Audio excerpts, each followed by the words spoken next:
내 은퇴 자금을 특정 국가 또는 특정 주식이나 ETF에 올인하는 것은 투자가 아니라 도박입니다. 미국 증시는 최근에 10년 이상 오르고 또 올랐습니다. 물론 앞으로도 계속 오를 수 있습니다. 하지만 역사가 증명하는 것은 증시는 언제든지 폭락할 수 있다는 것입니다. 노후 자금을 안정적으로 운용할 수 있는 가장 검증된 방법은 바로 자산 배분입니다. 은퇴 자산을 운용할 때는 최소 20%는 항상 현금성 자산으로 운용하는 것을 추천드립니다. 은퇴 후에는 안전하게 꺼내 쓰는 기술이 굉장히 중요합니다. 일단 은퇴 전부터 흩어져 있는 일반 주식이나 펀드, 예금 자산을 절세계좌 사총사로 옮기는 작업부터 진행해야 됩니다.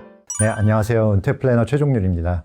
저는 은퇴자들과 예비 은퇴자들의 은퇴 자산 관리를 도와드리고 있습니다. 많은 분들께서 노후 자금을 좀 막연하게 생각하실 것 같아요. 현실적으로 이 정도면 기본 생활은 가능하다는 기준은 어느 정도일까요? 네, 이런 질문을 현장에서도 정말 많이 받습니다. 사실 노후에 필요한 은퇴 자금의 규모는 사람마다 너무나 기준이 다르기 때문에 딱 잘라서 말씀드리기는 정말 어려운데요. 그래도 좀 기준을 정해보자면요. 국민연금연구원에서 2023년도에 발표한 자료에 따르면 부부 기준 적정 은퇴 후 생활비로 월 296만 원을 안내하고 있습니다. 하지만 제가 상담하면서 만나는 수도권의 대기업이나 중견기업 퇴직자들한테 물어보면 하나같이 최소 월 500만 원은 있어야 한다고 답하는데요. 일단 최소한의 월 생활비라고 볼 수 있는 300만 원 기준으로 계산을 한번 해볼까요? 직장 생활을 30년 정도 성실하게 하신 분들은 현재 국민연금으로 매월 150만 원에서 200만 원 정도는 받습니다. 그러면 적정 생활비의 절반 이상은 해결되는 것이죠. 국민연금이 월 150만 원이 나온다고 하면 여기에 월 150만 원의 현금을 더 만들어주면 아주 기본적인 생활은 가능해집니다. 여기서 은퇴자금 계산의 기초인 4% 법칙이 등장하는데요. 4% 법칙은 은퇴자금에서 첫 해에 4%를 인출하고 또 매년 물가상승률만큼 인출액을 늘려나가면 은퇴기간 30년 동안 은퇴자금이 고갈될 가능성이 매우 낮아져서 안정적인 은퇴 생활이 가능하다는 겁니다. 이 4% 법칙을 적용해보면 4억 5천만 원 있으면 여기에 4%를 곱하면 1,800만 원이 됩니다. 즉 4% 법칙에 의하면 4억 5천만 원 있으면 연간 1,800만 원, 매달 150만 원을 안정적으로 인출해서 사용해도 무리가 없다라는 거죠. 정리해보면 국민연금 150만 원에 우리가 현금으로 4억 5천만 원 정도 있으면 기초적인 은퇴 생활은 가능하다라는 겁니다. 다만 여기서 한 가지 명심해야 할 점이 있습니다. 바로 은퇴 크레바스 소득 공백기입니다. 현재 국민연금 수령 연령이 63세에서 65세이기 때문에 50대 후반에 퇴직하고 연금을 받기 전까지 최소 5년에서 10년 가까운 이 크레바스 기간을 어떻게 버틸지 반드시 미리 계산해 두어야 합니다. 요새는 퇴직금을 일시금으로 수령하지 않고 연금으로 굴려서 노후를 준비하는 경우가 많은데요. 사람들이 많이 하는 위험한 운용 방식이 있다면 어떤 걸까요? 최근 상담을 하다 보면은 아찔할 때가 많습니다. 상담을 하면서 지금 자산을 어떻게 운용하고 있냐고 여쭤보면 굉장히 자랑스럽게 말씀하시거든요. 지금 S&P 500이나 나스닥 이런 데 100% 투자하고 있다. 그리고 수익률도 굉장히 좋다라고 말씀들을 하십니다. 최근 몇 년간 미국 시장이 좋았다고 해서 내 은퇴 자금을 특정 국가 또는 특정 주식이나 ETF에 올인하는 것은 투자가 아니라 도박입니다. 우리가 역사로부터 교훈을 얻어야 합니다. 우리가 역사를 배우는 것도 과거의 실패로부터 배우기 위함도 있잖아요. 멀리 갈 것도 없습니다. 미국에서는 1980년부터 2000년까지 굉장한 호황기였거든요. 그래서 20년간 지속적으로 증시가 상승하다가 2000년에 닷컴 버블이 터집니다. 당시 미국 증시는 무려 마이너스 49% 반토막이 났어요. 3년간 지속적으로 하락했는데요. 이때 하락하고 S&P 500이 고점을 회복하기까지 무려 8년의 시간이 걸렸습니다. 그리고 2008년에 글로벌 금융위기 때는 또다시 마이너스 57% 반토막보다 더 아래로 떨어졌거든요. 그러면 20년간의 증시 상승을 믿고 부푼 꿈을 안고 퇴직금을 미국에서 주식으로 운용하고 있던 그 2000년도 당시 미국의 은퇴자들은 어떻게 됐을까요? 당시 퇴직자들은 자신의 은퇴 자금이 3년간 반토막 나는 그런 공포스러운 경험을 했고 이 자금이 또 원금 회복하는데 8년의 시간이 걸린 거예요. 그래서 겨우 기다려서 은퇴 자금이 원금 회복을 했는데 곧바로 어떻게 됐나요? 2008년에 더 크게 거의 60%가 빠진 거예요. 그래서 2000년 전후에 퇴직한 퇴직자들은 10년 이상 아주 고통스러운 시간을 보낸 겁니다. 근데 역사는 늘 반복됩니다. 미국 증시는 최근에 10년 이상 오르고 또 올랐습니다. 물론 앞으로도 계속 오를 수 있습니다.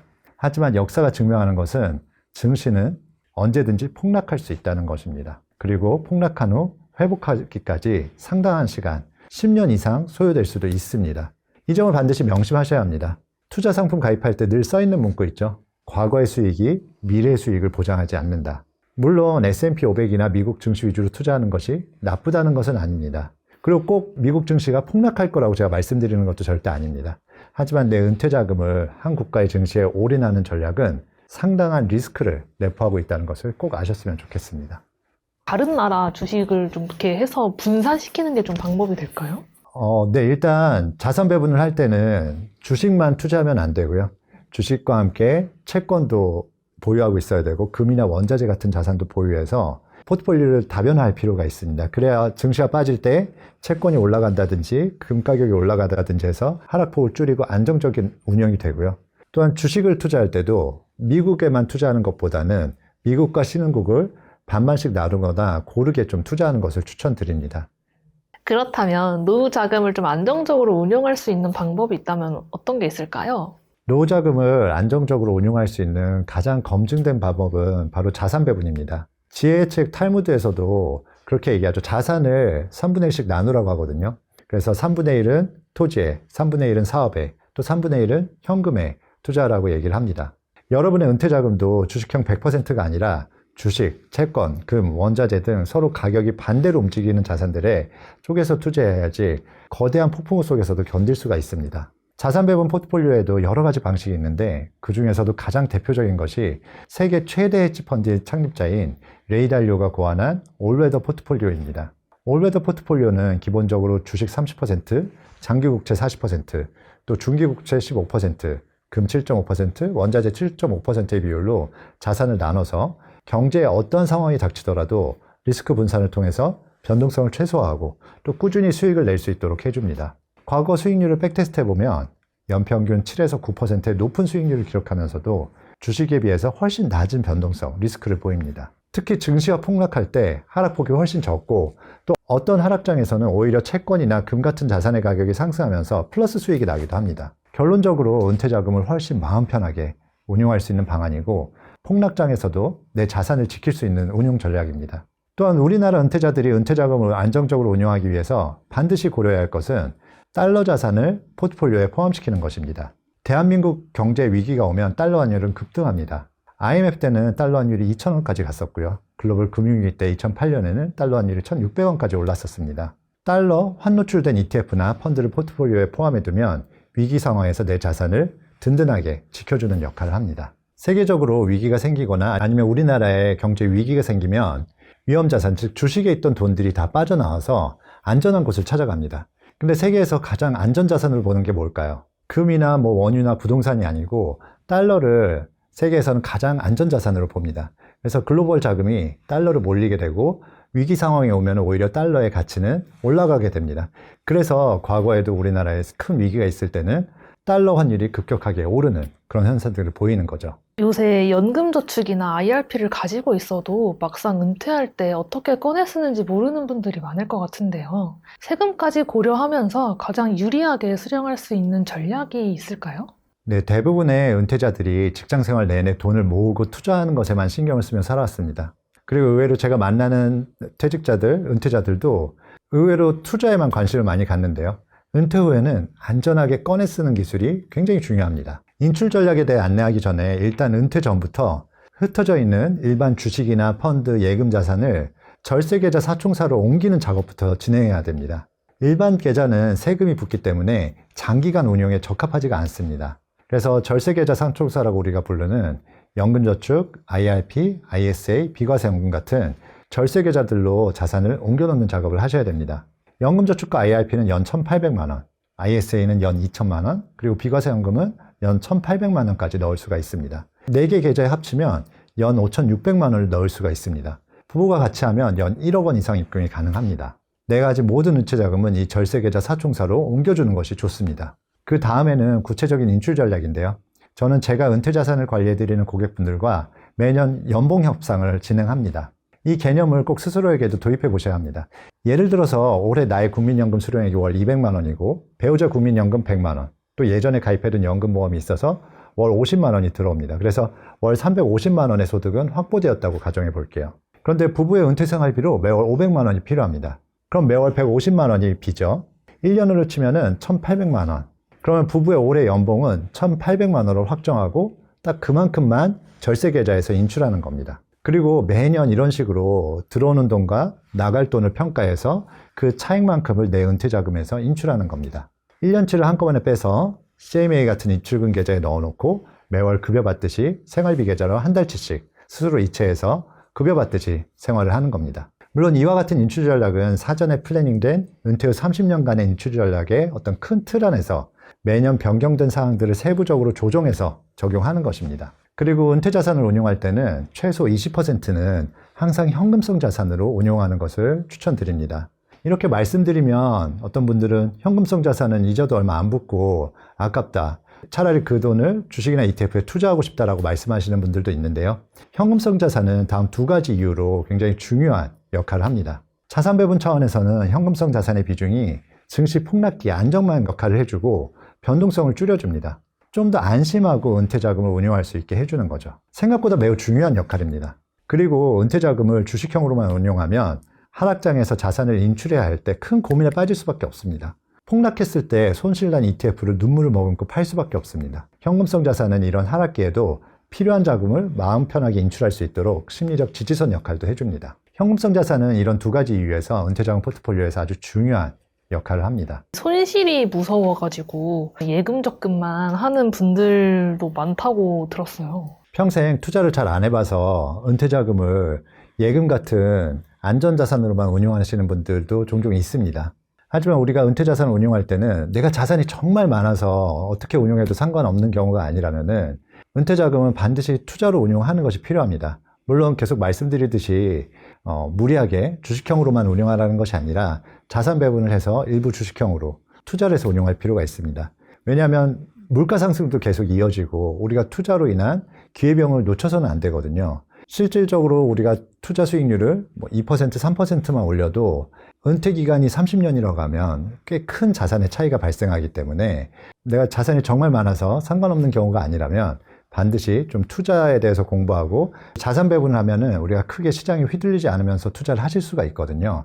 그렇게 안정적으로 투자할 수 있는 방안들을 적용해서 자산을 운용하시기 바랍니다. 이렇게 준비를 했는데도 노후에 파산하는 사람이 정말 많은가요? 준비를 잘 한다고 해도 결정적으로 놓치는 것이 있어서 위험에 빠지는 경우가 있습니다. 많은 분들이 생각 못 하시는 부분인데 은퇴자금 운용에 있어서 중요한 용어예요. 시퀀스 리스크라고 합니다. 이 부분을 반드시 기억하셔야 합니다. 많은 분들이 은퇴 플랜을 세울 때 평균 기대 수익률을 가정하고 은퇴 플랜을 세웁니다. 예를 들어서 어떤 분이 안정적으로 나는 연 6% 수익률은 충분히 가능하다고 보니까 연 6%로 은퇴 자금이 운용된다고 가정하고 은퇴 자금 계산을 합니다. 엑셀로 수식을 걸어서 표도 만들고 합니다. 그런데 문제는 투자 수익률은 일정하지 않다는 겁니다. 평균 연 6%라고 하더라도 평균은 6%지만 첫 해에는 플러스 12%가 나왔다가 다음해에는 마이너스 3%가 나오고 또 20%도 나오고 다음에는 마이너스 25%도 나오고 이런 식으로 왔다 갔다 하는데 평균이 연 6%라는 겁니다. 그런데 평균으로는 같은 6%라고 하더라도 시퀀스, 그러니까 어떤 순서로 수익이 났는지에 따라서 내 은퇴 자금에 치명적인 결과가 발생할 수 있습니다. 예를 들어 내가 은퇴한 직후 1, 2년 차에 IMF나 코로나 같은 시장 대폭락장이 오는 경우입니다. 초기에 자산이 크게 손실이 났는데 거기서 매달 생활비까지 뺏었으면 나중에 아무리 수익이 많이 나도 자금이 회복되지 못하는 상황이 생길 수가 있습니다. 게다가 물가 상승에 따라서 인출액은 늘어나게 되고 쪼그라든 원금에 수익이 붙어도 원금 자체가 작기 때문에 회복이 안 되는 거죠. 이걸 시퀀스 리스크라고 하고 은퇴자금 운용에 있어서 반드시 감안해야 되는 부분입니다. 그러니까 같은 연 6%라고 하더라도 은퇴 초기에 수익이 좋고 후반부에 가서 폭락장을 맞으면 괜찮은데 은퇴 초기에 폭락장이 오면 은퇴 자금이 되돌리기 힘든 상태가 될 수 있다는 겁니다. 그래서 앞서 말씀드렸듯이 주식형에 집중된 포트폴리오는 위험하고 자산 배분이 중요하다고 자꾸 강조드리는 겁니다. 은퇴 후의 자산 관리는 매년 동일한 몇 퍼센트의 수익률로 그렇게 운영되지 않습니다. 수익률은 플러스와 마이너스로 오가고 급등과 급락을 반복하는데 그 시퀀스에 따라서 결과는 크게 차이 납니다. 그래서 변동성을 줄여야 한다고 거듭 말씀드립니다. 자산 배분을 잊지 마시기 바랍니다. 은퇴 이후에 자식이나 가족 때문에 재산을 또 쓰다가 무너지는 경우도 좀 많다고 보시나요? 은퇴 후 가장 큰 리스크는 자녀 리스크라는 말도 있습니다. 상담하다 보면 자녀로 인해 은퇴 자금을 날려서 은퇴 자금에 굉장한 손실을 입고 힘들어하시는 분들을 종종 보게 되는데요. 그런 얘기들을 들으면 저도 참 마음이 아픕니다. 결혼할 때 전세 자금 정도는 지원해줘야지 하고 지원해줬는데 또 몇 년 지나서 아들이 예를 들어 사업을 한다고 사업 자금을 달라고 해서 본인도 힘든 상황이지만 어쨌든 우리 애가 결혼하는데 전세 자금이라도 대줘야지 해서 결혼할 때 지원해 줬는데 몇 년 지나서 아들이 사업한다는데 부모가 모른 척 할 수가 없다라고 말씀하시면서 본인 노후 자금을 헐어서 지원해 주십니다. 심지어 살던 아파트 평수까지 줄여가면서 무료하게 도와주죠. 본인의 은퇴 자금도 넉넉하지 않은데 무리를 하는 겁니다. 그래서 자녀 사업이 잘 되면 좋은데 자녀 사업이 어려워지거나 자금이 묶이면 부모는 하우스푸어나 노인 빈곤층으로 전락하고 맙니다. 은퇴하면서 자녀에 대한 지원은 어디까지 할 것인지 명확하게 원칙을 세우시기 바랍니다. 부부간에 충분히 논의하고 자녀와도 선을 명확히 해두시기 바랍니다. 애매한 태도는 결국 부모의 노후도 망치고 자녀에게도 도움이 안 됩니다. 언제나 부부의 은퇴 생활이 최우선이라는 철칙을 잊지 마시기 바랍니다. 자녀 지원은 내 은퇴 자금 계획을 완벽히 세팅해 두고 그 이후에 남는 돈이 있을 때만 해야 한다는 명확한 원칙을 세우고 이에 대해 자녀와도 계속적으로 대화하고 소통해야 합니다. 그렇다면 돈을 버는 것보다 중요한 지키는 전략이 있다면 이 지키는 전략을 어떻게 세워야 될까요? 은퇴하면 돈을 버는 것보다 돈을 지키는 것이 훨씬 더 중요합니다. 최근에 증시가 많이 오르다 보니까 수익만 쫓아서 은퇴 후에 자산 관리를 하시는 분들을 많이 보게 되는데 은퇴 후에는 지키는 전략에 훨씬 더 신경을 쓰셔야 되고 자산을 지키는 것이 훨씬 더 중요합니다. 평생 모은 내 돈을 잘 지키기 위해서는 앞서 말씀드린 자산 배분 원칙을 지켜야 됩니다. 투자의 세계에서 겸손함을 가져야 합니다. 누구도 계속해서 오를 종목이나 자산을 예측하고 맞출 수는 없습니다. 은퇴 후에는 한번 크게 틀리면 회복할 수가 없습니다. 자산 배분의 원리는 주식, 채권, 금, 원자재 등 서로 반대로 움직이는 그 상관관계를 이용해서 한쪽이 무너질 때 다른 쪽이 상승하면서 서로 보완적인 역할을 해줘서 전체적인 포트폴리오의 안전성을 높여줍니다. 내 전 재산을 미국 주식이든 한국 주식이든 위험 자산에 100% 넣어두면 시장이 출렁일 때마다 불안해서 밤에 잠을 이룰 수 없지만 자산 배분을 해두면 밤에 두 다리 뻗고 편안하게 잘 수 있습니다. 그리고 자산 배분에 대해 오해하는 것이 무조건 안정성만 추구하는 전략이어서 수익이 너무 안 난다고 생각하는데요. 장기적으로 보면 전혀 그렇지 않습니다. 리스크를 줄이고 안정적인 성과를 내기 위해서 자산 배분을 하는 것은 맞지만 그리고 여러 자산 배분 전략에 따라서 기대 수익률이 다르긴 하지만 제가 말씀드린 올레더 포트폴리오는 수십 년간 연평균 7에서 9%의 수익률을 기록했기 때문에 결코 낮은 수익률이 아닙니다. 2000년부터의 데이터를 보면 미국 주식의 연평균 수익률과 비슷한 수준인데 변동성과 리스크는 훨씬 낮습니다. 나만의 명확한 투자 원칙을 문서로 세워두고 정리해두고 무슨 일이 있어도 지키시기 바랍니다. 시장이 20% 폭락했다면 그렇다고 공포에 질려서 다 팔아버리는 게 아니라 미리 세워둔 원칙대로 기계적인 리밸런싱을 하는 것이 노후의 품위를 지켜주고 내 소중한 은퇴 자금을 지켜줍니다. 그리고 기본적인 것부터 하셔야 됩니다. 수익률 1, 2% 올리는 것보다 확실하게 돈을 지키는 방법이 있습니다. 세금과 건보료와 같은 비용들을 관리하는 것입니다. 수익률 1, 2% 올리는 것은 리스크를 수반합니다. 불확실성이 존재하거든요. 자칫 조금 더 벌려다 오히려 까먹을 수도 있습니다. 하지만 세금과 건보료를 줄이는 것은 확실성의 영역입니다. 따라서 절세계좌 사총사, 연금저축, IRP, ISA, 비과세연금 이쪽으로 모든 은퇴 자금을 옮겨서 운용하시기 바랍니다. 명의도 부부 한쪽으로 쏠려 있으면 불리할 수 있습니다. 부부가 절세 계좌를 각각 개설하고 자산을 운용해야 합니다. 인출 전략도 잘 세워서 불필요한 세금이나 건보료가 나가지 않도록 설계하시기 바랍니다. 이미 일이 벌어졌어요. 상황이 안 좋아졌을 때 더 무너지지 않기 위해서 가장 먼저 해야 할 조치가 있다면 무엇일까요? 앞서 말씀드린 시퀀스 리스크가 발생해서 초기에 시장이 폭락했거나 아니면 창업했다가 큰 손실을 봤거나 아니면 자녀 리스크로 인해서 은퇴 자금을 상당 부분 날렸다든지 여러 가지 상황들로 인해서 이미 은퇴 플랜이 무너진 상황이라면은 다음 사항들을 또 점검해 봐야 됩니다. 가장 우선적으로 해야 하는 것은 지출 구조 조정입니다. 뼈아픈 일이겠지만 소비를 줄여야 됩니다. 불필요한 소비가 없는지 점검하고 줄일 수 있는 것은 줄여야 합니다. 차가 2대라면 1대는 처분해야 합니다. 또 중형차라면 소형차로 바꿉니다. 노후에 남 눈치를 볼 거 없습니다.